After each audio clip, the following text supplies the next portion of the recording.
Hello and welcome to my actually first World Tour episode. So, yeah, this is my 1.7 SSP world that I've been playing on for actually a couple of months. So, yeah, quite a bit of stuff to be shown today. I hope I can actually all fit it into one episode. I am not quite so sure because, well, let's see.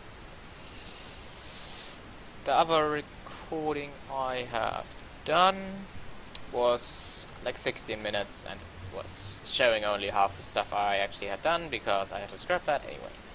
So anyway, next attempt. Let's hope that this will actually go quite fast. And I'm actually also gonna cut this video because otherwise it will just be far too long anyway. So this is also just a copy of the world, so I can cheat as much as I want, which I've already done for the previous recording, but whatever. Anyway, this is actually the first area I was in. I went here originally from spawn so that I could just move freely without actually loading too many chunks, and so that I was close to a witch hut back there. The witch hut that I could just load without wasting one witch hut, which could potentially have 3 spawning floors. So yeah. Anyway, moving on from that, I actually started, I think, with this villager breeder back here. I already knew that I was going to need a lot of villagers, and so I set this up in the beginning of my world and actually got a lot of villagers from it already. Currently it's disabled because I'm not doing much trading at the moment, and as you can see I'm already at like 800 entities here, and it's at that point it's starting to hurt my TPS and FPS a bit, because I only have like 160 to 100 FPS here now, and I think TPS wise I'm at like 19, 18 TPS too, so I better don't go further. So yeah, after I had built this simple villager breeder, one of the first things that I had to do was, of course, building a simple iron farm, because I don't want to go mining so much, and actually it took me a really long time until I got a full set of diamond stuff. It took me until I actually had these villages back there took me until I had those villages back there to get all this, so yeah. But after I had built that single cell, I moved on to the 2 farms up in there in the sky.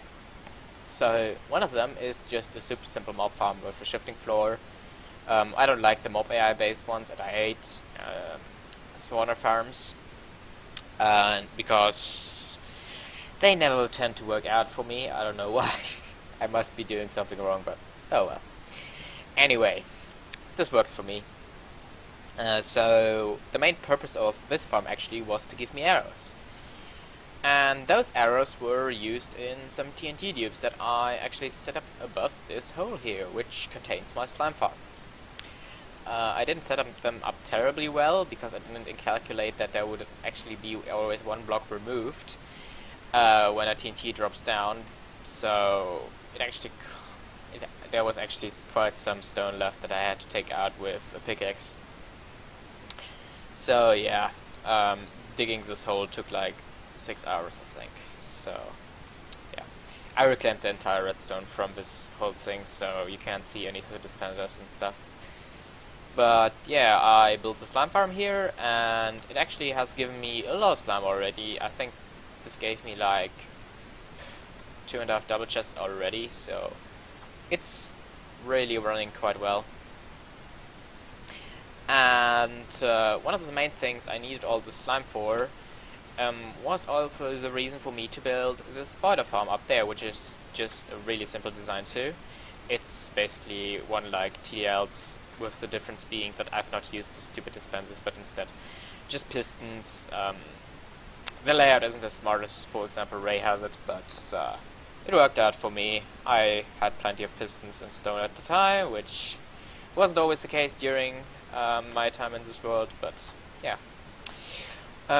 So I built that, first at a rather small scale, because I only need like 300 or 500 string for the project that I needed this time for, which is the wish farm back there.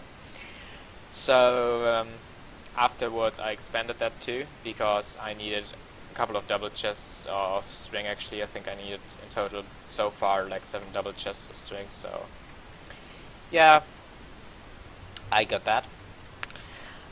And yeah, so these two projects both led up to the build of my witch farm back there, which I'm just gonna quickly go over to, so there's gonna be cut here. So yeah, here I am at my witch farm. Again, really simply designed. This is just JeWe's old witch farm. So yeah, again, not really anything to say about this, just I've done some improvements to how it's lit, so that I don't have any problems with light leaking into the farm, which always seem to happen when with the default farm. Don't know why. I think I also forgot glass here, so it made it worse, but whatever, like this works well. And another thing I did is to actually remove the straight drop that there is normally used in these witch farms, and use this elevator and then a drop. Because, in my honest opinion, there is not much of a point in the single hut having such a drop, because if you have it, you'll actually have problems with lighting up, problems that you'll have to light up caves and stuff. So to avoid that, I just move the witches up and drop them then, which is just as efficient, as I said, because you don't hit the mob cap, and they also don't have enough time to despawn, so that works out. So yeah, really, again, not much to say about this. Gave me a lot of redstone already, probably like a double chest of redstone blocks. So up here actually is my AFK spot. It used to be directly above the farm, because I didn't know that blocks that would normally not increase the height map in 1.8 do actually increase the LC in 1.7, which was kind of stupid of me, but I started playing technical Minecraft in 1.8, so how could I have known? Damn it. I'm still really annoyed by that, because now this farm is like 3 times slower, so yeah. Kind of sucks. But yeah, can't do anything about it. Up there then again, there is a little fish farm, so that I can just AFK fish while I'm AFKing at this thing too. And there also is an AFK fish farm over there at my spider farm at my that's mob farm. Anyway, so yeah, also this gave me a bunch of other stuff that I'm just storing up here. Don't really have a proper storage for this. It's just supposed to be a little beginner's switch farm. And it only took like 2 days to build too, so yeah. What you've seen so far was basically all just progress done in literally 1 week, so yeah, quite a lot.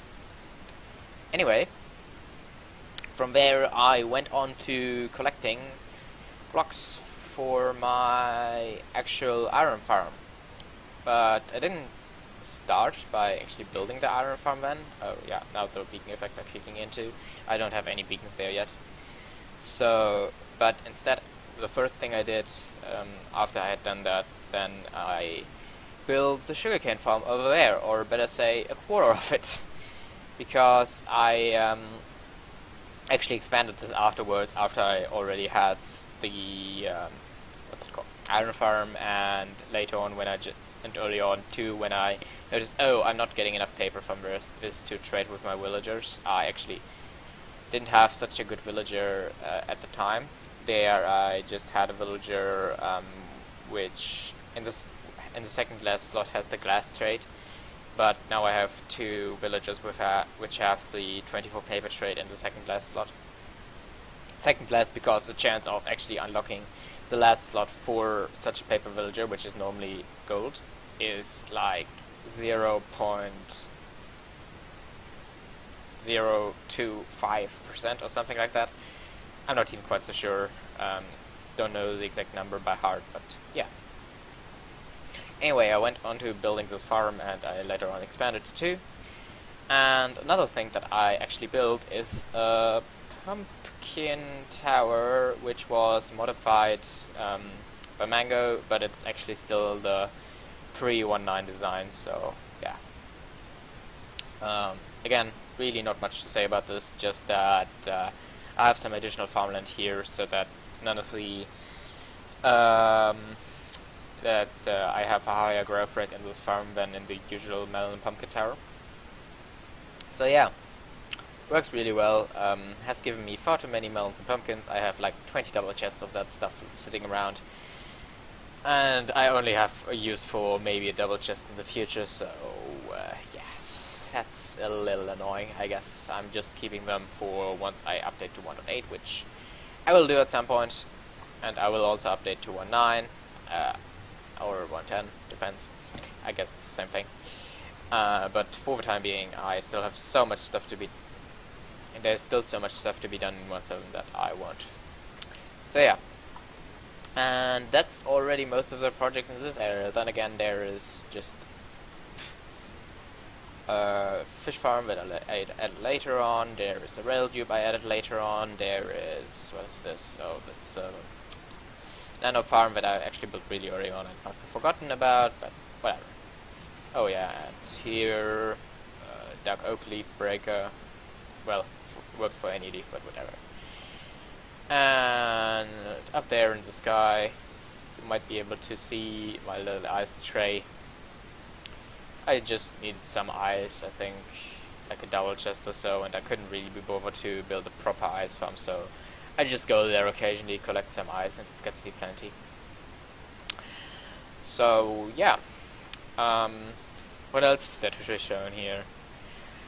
My iron farm I'm gonna show a little bit later on, because that is just the info that I would have to run away. So yeah. Actually, I'm actually gonna show it now. So cut here. Okay, so again, I just cheated my way over here, but whatever. This is a copy of my world, so it doesn't matter. I don't know if I've said it already. So this is actually my poppy portal, but it's also used as just the entering portal here, because I didn't want to set up another nether portal, and yeah, was just being a little lazy here. Whatever. Anyway, as you can see, it's working great, and it's already given me a lot of iron. I probably have like 200k iron sitting in some chests.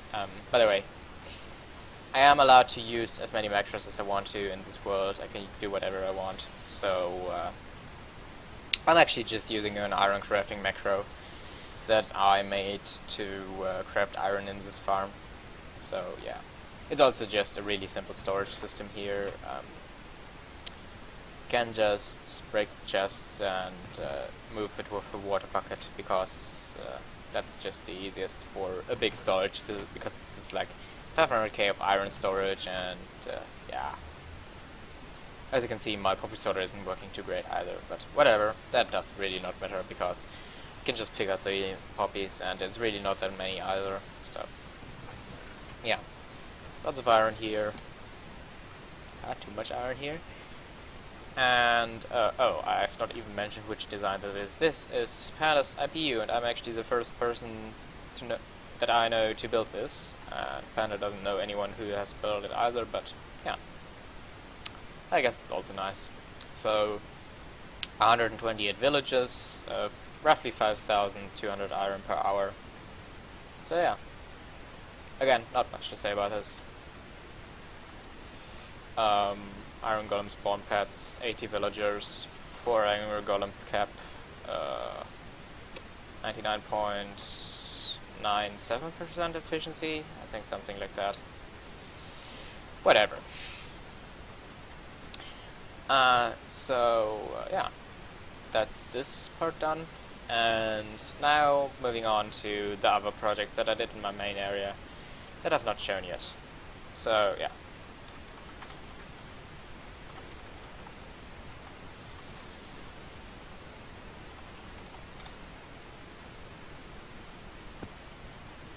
Nope.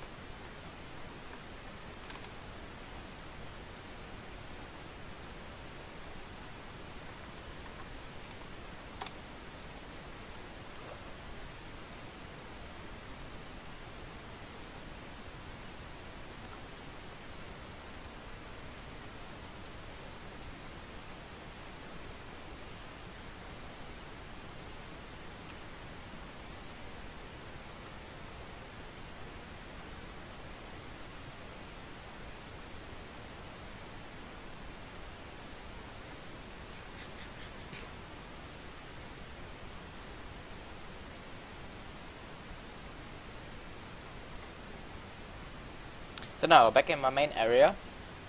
What I built after I had just finished the iron farm are actually just a few small things. So, for example, this fish farm, this chicken farm here for getting feathers mostly, for books and quilts, because I was trading with villagers back there, but it's actually got me a lot of other stuff too, so yeah, I guess.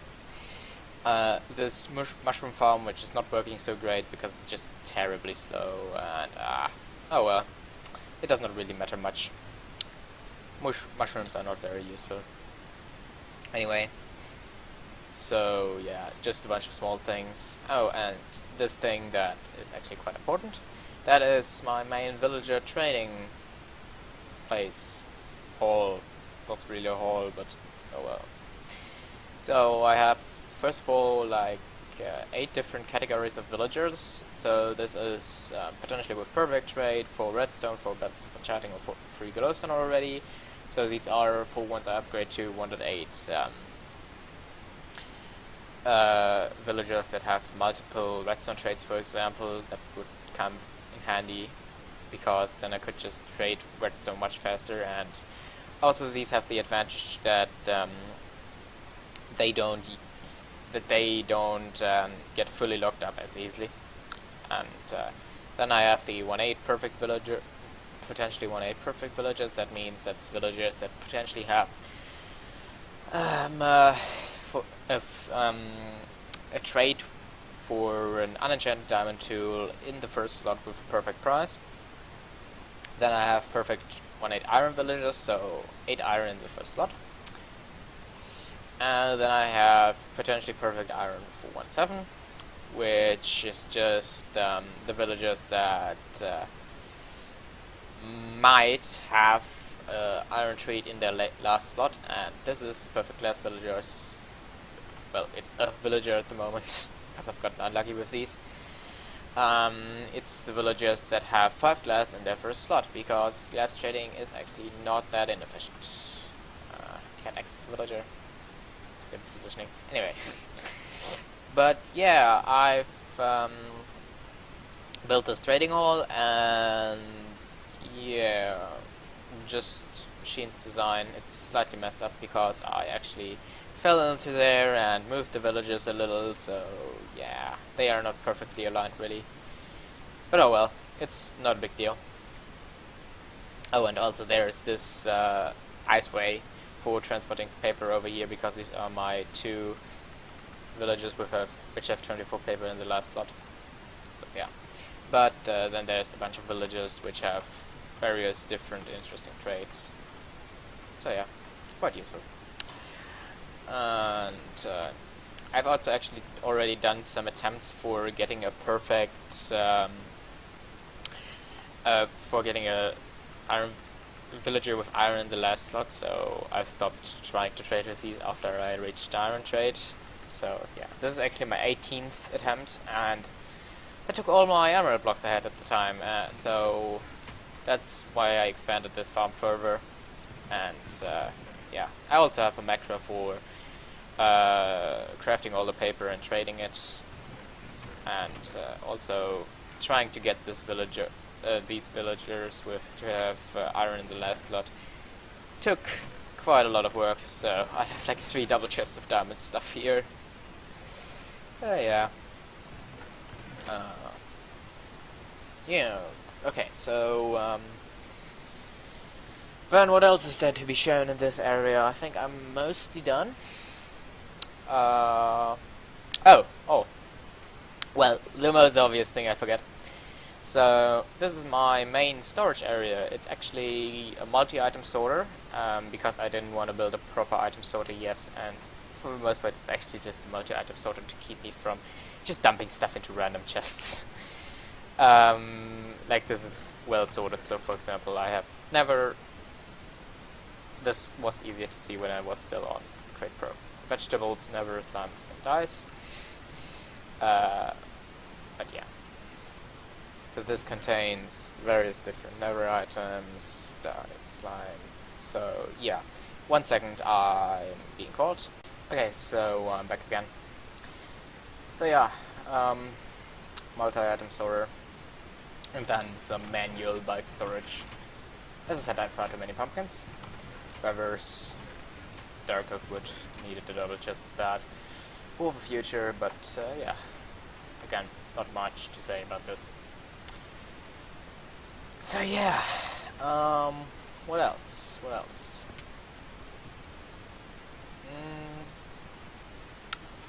Yeah, I think that's this area then. And now there's just the first of 4 major projects. That was actually the last one before I started recording this to be shown. And yeah, that's how I got these beacons here. Fancy, isn't it? So, 1 second. So, we're now coming up on it. Can already hear some ghasts, beacon, some infects, and you can already see it partially. Starting to come into vision. That's the storage room down there, and now you're seeing some weird rails. There's more things showing. Yeah, what this actually is, it is my wither skeleton farm. So as I said, one of the 4 major projects I've planned for this world, and what it's using is the Nether brick spawning with the Nether that was in the game in 1.7. By the way, huge thanks to Pricey, who is actually the one who showed me how exactly this all works. And yeah, it's already given me quite a bunch of beacons, quite a bunch of skulls. Yeah, I was taking them from here because I haven't used this farm a lot, but yeah, as you can tell by the amount of blaze rods and stuff I have, I've not used this terribly little. So yeah, get up there. This is a variation of Ray's Withergrave. So what I have here are spawning floors, which are partially made of those cobblestone walls, so that there is no 2 big magma cubes or gas actually spawning. But yeah, on those the mobs spawn and then fall down through the floors. These floors are also custom designed by myself actually. The advantage with them is that there is no blocks on the foot layer of the blazes, because in 1.8 you can have non-solid blocks on the foot layer, but in 1.7 you can't.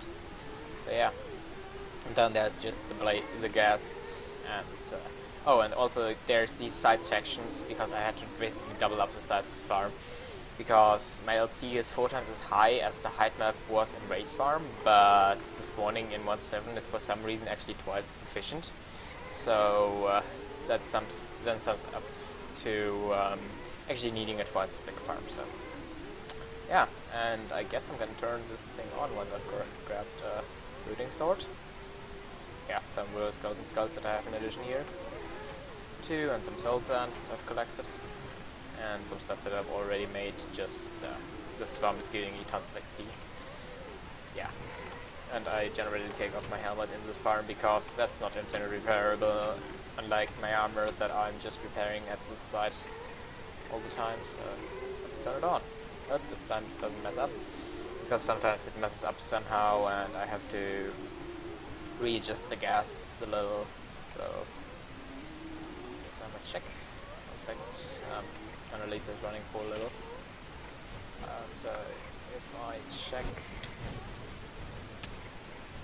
Yeah, this looks to be fine. So if I just quickly, oops, I don't even have my autoclicker activated. 1 second.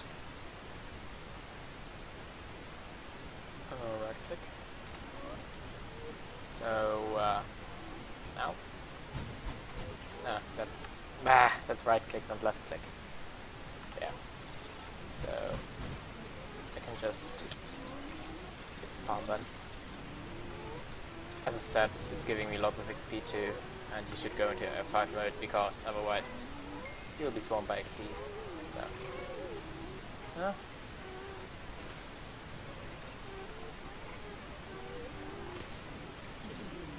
So yeah, not really much to say here. Nice Willow Skeleton farm. Has given me a bunch of skulls. And yeah, I don't even have a good Willow killer at the moment, so I just have the normal one, the normal Willow skilling station, originally shown by Panda. So yeah, really nothing to say about this. So yeah, let's turn it off again. Hope this was no bad timing.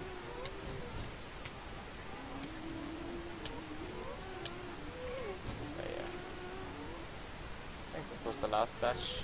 No, it's not the last batch. So yeah, now just clear out everything from here.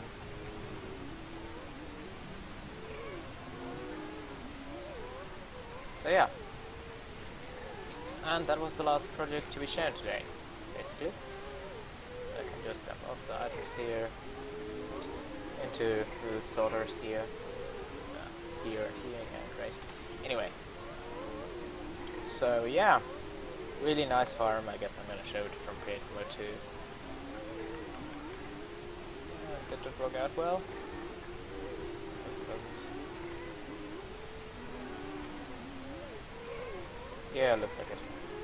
So if I go into game mode 1 here, as I said, copy of the world, so I can cheat as much as I want, and I save quit it in the meantime, so turn that on again.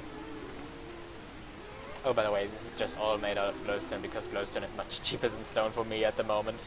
I'm really low on stone, so this looks fancy. Anyway, so here you can like see the entire farm. The magma cube spawning isn't being prevented perfectly, but for the most part it works. The thing is that they can sometimes spawn when the Bukoval worlds are actually moving, but it's so rare, it really does not have any effect on the rates of the farm. So yeah, as I said, a little bigger, and it's terribly laggy if you're up here actually. You may not look at all the spawning frosts. It's better if you're just down there and killing the places without seeing everything. Like that's just a lot less laggy. So yeah, that is basically it for this world tour. I hope you enjoyed, and my goal with this world tour is actually really just to have at least one first world tour which is containing some interesting stuff, because most of them are just iron farm or something, and honestly I'm not too big of a fan of all of that. I prefer actually having a lot of stuff in one world tour, because I think this was a lot of work to... I mean, my statistics are slightly messed up, because a part of them I have in 1.7.10 statistic format, which is using the UEID, and some of it have in the normal 1.7.5 statistic format, which is still using the player's name. So that's messed up, and I have 20 days plus, then again I think like 4 days or something. That's overall like 600 hours playtime, which is quite okay, especially considering that I have a lot of AFK time here too. I think it must be like 300 hours AFK time, so 300 hours worth of work. And yeah, this project was actually a really big pain to build, because the shifting flows here are really complex and annoying. But yeah, in the end it paid off. It paid off well. So yeah, also I'm using brewing stands here. I've actually never tested if these are really laggy, but they're the only non-spawnable talent entity that blocks off the hoppers properly that I can think of, so oh well, whatever. Here I just have some sword dispensers, which go into lab right here. So yeah, the storage is pretty basic. Yeah, oh, catching the gas was also a massive pain. I was using, you actually saw the gas catcher I used next to my witch farm. Yeah, the other side of that was just terribly slow, but yeah, couldn't do anything about it. Oh well, anyway, quite a nice farm, I guess. So yeah, that's all for this world tour. I might be saying this the second time, but whatever. That's all. Bye.